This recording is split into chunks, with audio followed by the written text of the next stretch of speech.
with this kind of idea of contributing towards open source, as teams of folks like at Microsoft who contribute towards open source.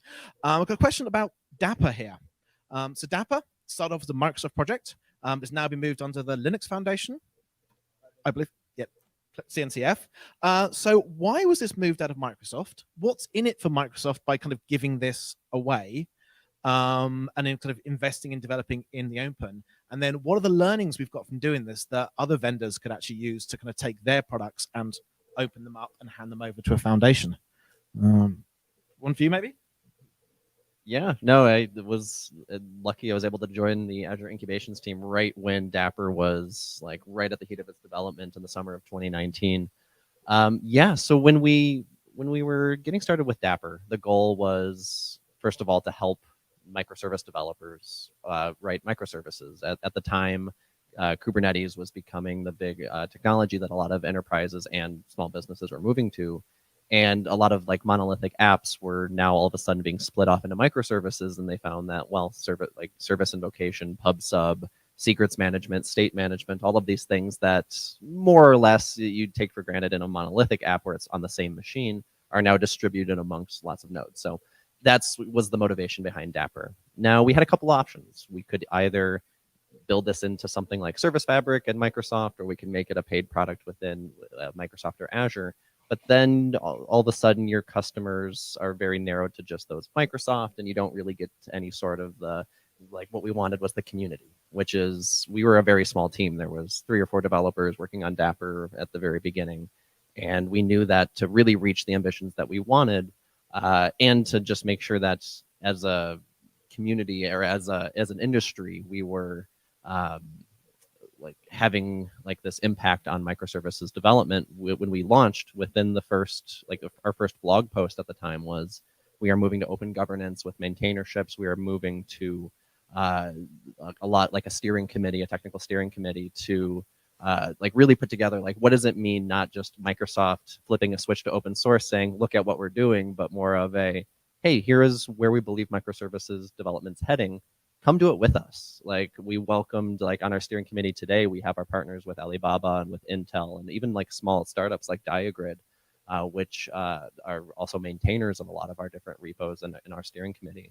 And so together we were able to say, let's not just solve microservice development for the Service Fabric developer in Microsoft, but let's solve and really make an impact to our customers and to the industry across the board. And so that's why with Dapr, you saw at the very beginning, we had components for AWS, for GCP, for Azure, for everything from CouchDB to Mongo to Redis and all of that. And it's really grown. The most recent release, we had 1.10, we had 101 contributors. I think it was the first time we were above 100.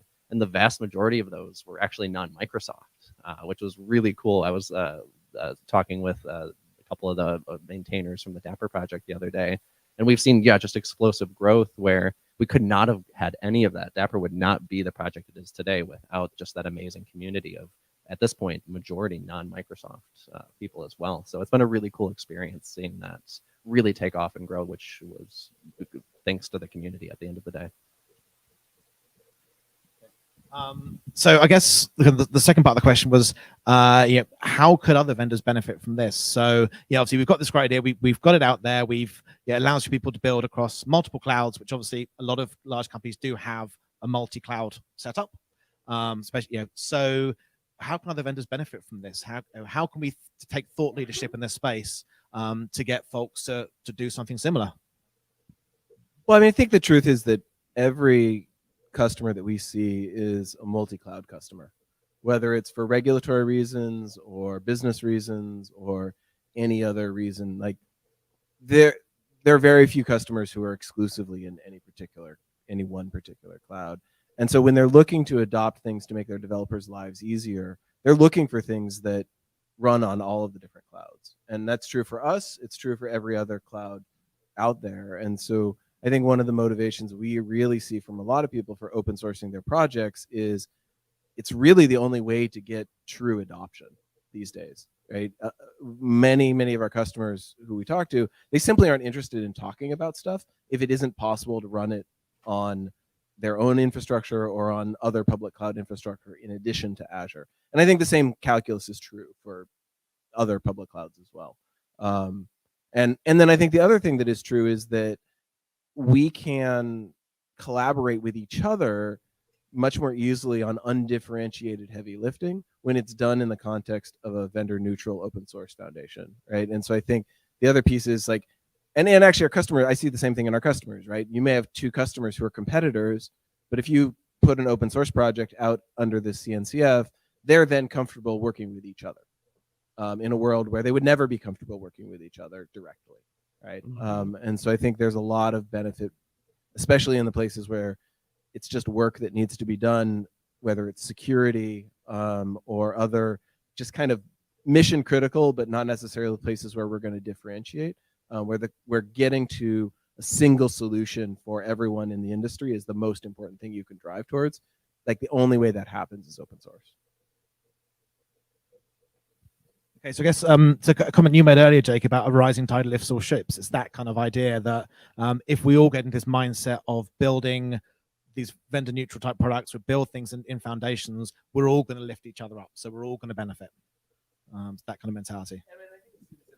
You see this in other areas. I mean, maybe other people want to comment, but you can see that in, like, for example, in the AI space, right? Where the consolidation on Onyx or the consolidation on TensorFlow or PyTorch have really helped sort of move the conversation past how do you run a model and into, you know, more interesting things that you can do with models. So yeah, Takuto, do you want to speak to that really? Because obviously being involved in the AI space, how are you finding the different AI models that are being built by the different vendors that are being open source? Are you seeing this rising tide lifts all ships? Yeah, for sure. I mean, I think the AI models, like there are like so many AI models out there, and then I think one of the things that we just called out in the event is Hugging Face. It's a very unique, platform that I would say for data, open data science platform where you can actually share your models, even like the large AI models that one of the big vendors like Microsoft and Meta actually have built in the past.